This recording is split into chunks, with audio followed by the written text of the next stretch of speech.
grâce que tu permets que ta puissante onction se repose sur chacun de nous. Donne-nous, Seigneur éternel, notre Dieu, à recevoir ta grâce. Voici ta parole qui est pour nous une grâce. Manifeste-toi puissamment au nom de Jésus. Amen. Amen. Que Dieu nous bénisse. Que Dieu nous bénisse. Notre thème est intitulé Sous l'abri du Très-Haut. Sous l'abri du Très-Haut. Nous sentons l'aspect des morts. Personne, même ceux qui ne sont pas spirituels, le sentent. Ce n'est pas une question de révélation, mais c'est une question de pression politique. Et nous ne faisons pas la politique sur l'autel de Dieu, mais la situation dans laquelle nous vivons et notre pays vit actuellement demande la prière de protection. Oui, la prière de protection. Nous avons déjà une première expérience où nous avons eu la main de Dieu, nous avons vu la main de Dieu se manifester pleinement pendant la guerre de 2010. Et aujourd'hui, nous sentons encore cette même pression. Ceux qui sont des enfants et qui ne maîtrisent pas véritablement ce qui se passe, mais nous qui avons vécu les situations compliquées et difficiles, nous sentons encore cette même pression. Et nous savons que quand la pression est de cette taille, elle produit la mort. Elle produit beaucoup de morts. Or que c'est ce que Satan aime. Satan veut souvent qu'il y ait une confusion. Il y ait des tensions. Là, il va envoyer son esprit de mort pour détruire l'humanité, pour détruire les peuples. Dis, je ne serai pas compté parmi les morts de Satan. Si ta bouche même ne peut pas répéter ça, c'est que c'est grave. Dis, je ne serai pas compté parmi les morts de Satan. La Bible dit que ce n'est pas les morts qui louent l'Éternel. Nous sommes des enfants de Dieu qui louons l'Éternel, qui chantons l'Éternel. Nous avons des témoignages qu'au temps passé, en 2010, des chrétiens ont perdu la vie dans cette affaire. Des pasteurs ont perdu la vie dans cette affaire. Des innocents ont perdu la vie dans cette affaire. Des coupables ont perdu la vie. Et même après la guerre, des gens ont perdu la vie dans les cachettes. Alors, nous comprenons que la protection qu'il nous faut, elle est divine. Car la Bible dit que celui qui garde la maison, sans l'Éternel la garde en vain. Celui qui garde son corps, sans l'Éternel la garde en vain. Celui qui garde la ville sans l'Éternel garde la ville en vain. Alors, quand nous savons que c'est l'Éternel qui est le meilleur gardien, alors c'est pour cela que nous avons dit sous l'abri du Très-Haut. Sous l'abri du Très-Haut. Psaume 91, verset 1. Psaume 91, verset 1. Psaume 91, verset 1. Celui qui demeure sous l'abri du Très-Haut. Celui qui demeure sous l'abri du Très-Haut repose à l'ombre du Tout-Puissant. Repose à l'ombre du Tout-Puissant. Continue un peu. Je dis à l'Éternel. Je dis à l'Éternel. Mon refuge et ma forteresse. Mon refuge et ma forteresse. Mon Dieu en qui je me confie. Mon Dieu en qui je me confie. Car c'est lui qui te délivre du filet de l'oiseleur. C'est lui qui te délivre du filet de l'oiseleur. De la peste et de ses ravages. De la peste et de ses ravages. Il te couvrira de ses plumes. Il te couvrira de ses plumes. Et tu trouveras un refuge sous ses ailes. Et tu trouveras un refuge sous ses ailes. Amen. Dis Amen. Quelqu'un dit Amen. Quelqu'un dit Amen. Voici ici là où nous avons tiré le thème, et le thème qui nous inspire, et c'est biblique. Qu'est-ce que la Bible dit? La Bible dit que l'abri que nous devons rechercher maintenant, dans ces circonstances, dans cette période, c'est sous l'abri du Très-Haut. Si tu n'as pas un féticheur, si tu n'as pas un marabout, si tu n'as pas un gris-gris, si tu n'as personne pour te garder, et d'ailleurs, des personnes sont tombées en qu'ils avaient des gris-gris au rein, au cou, des amulettes, des gens même qui avaient des potions magiques sont tombés. Nous avons vu cela. Nous avons vu même que les marabouts même ont soulevé leurs dieux en train de fuir. Et il y a des dieux qui ont été brûlés. Mais celui qu'on ne peut brûler, celui qu'on ne peut soulever, celui au contraire qui soulève et qui sauve, celui qu'on ne peut sauver mais qui sauve, s'appelle l'Éternel des armées, s'appelle Jésus-Christ de Nazareth. C'est pour cela que nous disons, allons-y nous réfugier sous l'abri du Très-Haut. Alléluia. Alléluia. Actuellement, si quelqu'un péchait, qu'il arrête de pécher. Si quelqu'un était dans des pratiques occultes, dans des pratiques mystiques, si quelqu'un avait mis sa foi à un homme, à un arbre, à une arme, que la personne retire sa foi dans ces choses et qu'il se confie à l'Éternel, qu'il rentre sous l'abri du Très-Haut. Parce que la meilleure personne, la seule personne qui peut garantir la sécurité maintenant, actuellement, où je suis en train de vous parler, il s'appelle l'Éternel des armées, Jésus-Christ de Nazareth, le lion de la tribu de Juda, le rejeton de David, celui qui dit que la chose arrive. Alléluia. Alléluia. Jésus est Seigneur.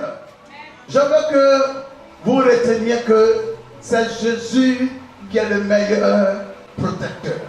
Le dimanche passé, qu'est-ce que nous avons vu? Nous avons vu le texte de Josué, chapitre 2, à partir du verset 1. Nous avons donné l'exemple d'une femme qui s'appelait Rahab. Et cette femme, nous avons vu que cette femme, elle avait déjà comparé les deux camps. Elle avait dit que dans son camp, à Jéricho, le roi avait peur. Les soldats avaient peur. Et le peuple était traumatisé. Et elle a compris, cette prostituée a compris que celui qui était fort, il était au camp des Juifs, des Hébreux. Donc qu'est-ce qu'il fallait faire? Si tu remarques dans la vie qu'il y a quelqu'un qui est plus fort que l'autre, il y a une puissance qui est plus forte que l'autre, qu'est-ce que toi tu vas faire? Tu préfères tisser une alliance avec le plus fort pour qu'il puisse te sauver contre le plus faible. Donc cette femme a vite compris. C'est vrai que c'était ses parents. Le roi est venu à sa porte pour lui dire, tiens, Rahab, il y a des espions qui sont entrés dans ta maison. Et ces espions-là sont venus pour explorer notre pays, Jéricho.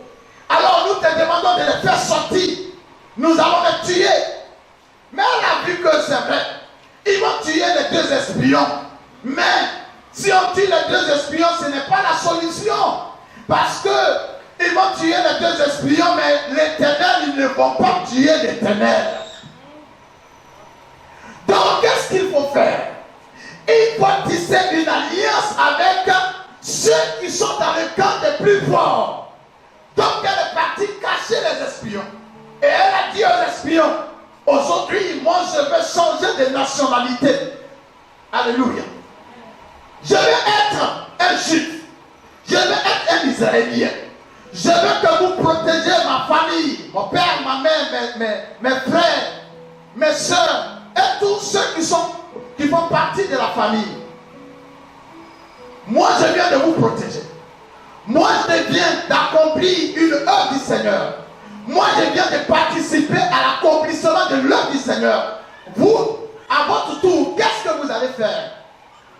Vous allez aussi garder ma famille. C'est un deal. En ces circonstances, chacun doit poser une action qui apporte le développement de l'œuvre de Dieu. En ces circonstances, les genoux ne peuvent plus rien faire. Les prières à la hâte ne peuvent plus rien faire. Qu'est-ce que l'Éternel va regarder? Qu'est-ce que l'Éternel va voir pour regarder réellement que tu es encore utile? Qu'est-ce qui va pousser l'Éternel à te protéger, à te garder? Quel est ton sacrifice? Quel est ton autel que tu as tissé, que tu as bâti pour que l'Éternel te garde? C'est ça, c'est de ça qu'il est question maintenant. Elle était qui? Elle était prostituée. Donc ce qui veut dire que non seulement elle était disqualifiée par ses parents, mais elle était disqualifiée aussi par le Dieu que nous adorons. Le Dieu d'Israël qui n'aime pas que les gens se prostituent. Mais la Bible dit, comme les espions, les serviteurs de l'Éternel n'ont pas regardé à sa souillure et sont entrés chez elle, alors elle a profité pour dire que moi aussi je m'accroche à vous. Si l'Éternel n'a pas regardé à votre souillure, si l'Éternel n'a pas regardé à votre comportement ou bien à vos péchés, à vos actions, à vos meurtres, et que l'Éternel est entré chez vous, et qu'il vous a choisi dans cette famille, vous demeurez la sentinelle de la famille. C'est par vous que la famille sera protégée. C'est à vous que la famille sera gardée. C'est pour cela que je suis la sentinelle de ma famille. Par moi, aucune personne de ma famille ne tombera. Dis Amen. Dis Amen. Si tu es d'accord, par toi, aucune personne de la famille ne tombera.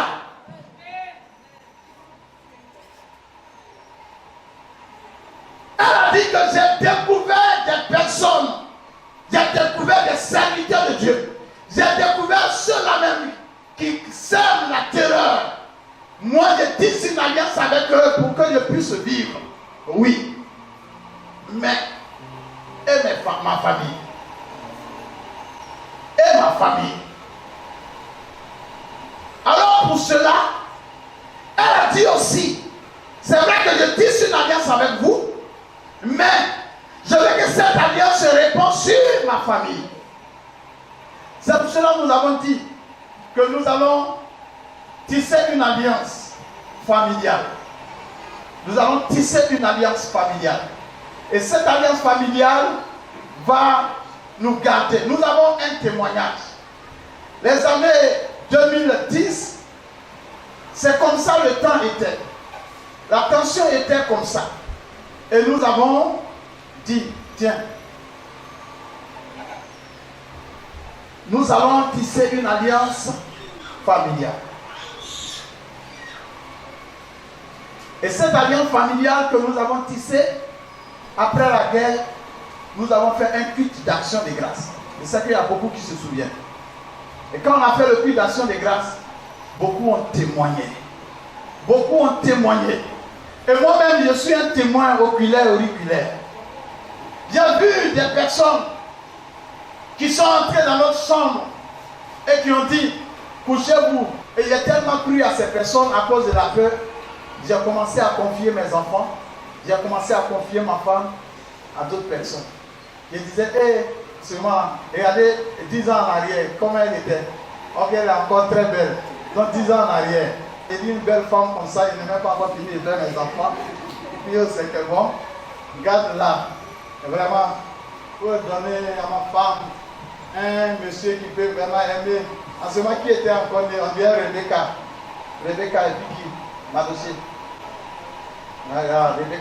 Rebecca était née, et puis bon, Ivan, maman, garde-les, et je laisse ce beau produit, et je m'en vais. Et voilà. Mais j'avais oublié même que j'avais tissé une alliance. Ça ne m'a pas encore touché, ma voix dans les films. Quand on tisse sur les gens, de la manière qu'ils souffrent, ils gémissent là, donc j'imagine un peu. Celui qui a là ma main, il dit de se coucher. Donc je suis couché comme ça, et puis je sens la peur qui me touche au dos comme ça.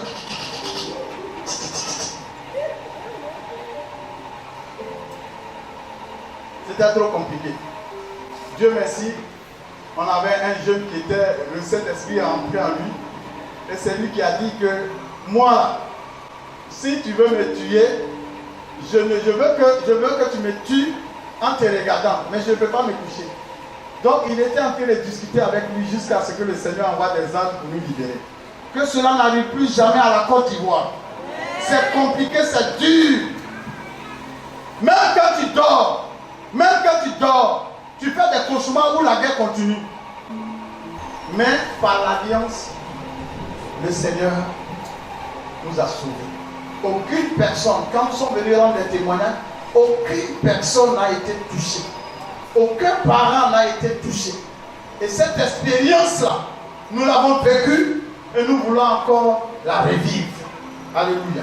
Nous ne souhaitons pas la guerre, mais on préfère déjà se cacher nos parents sous l'abri du Très-Haut. Alléluia. Alléluia. Que Dieu nous bénisse.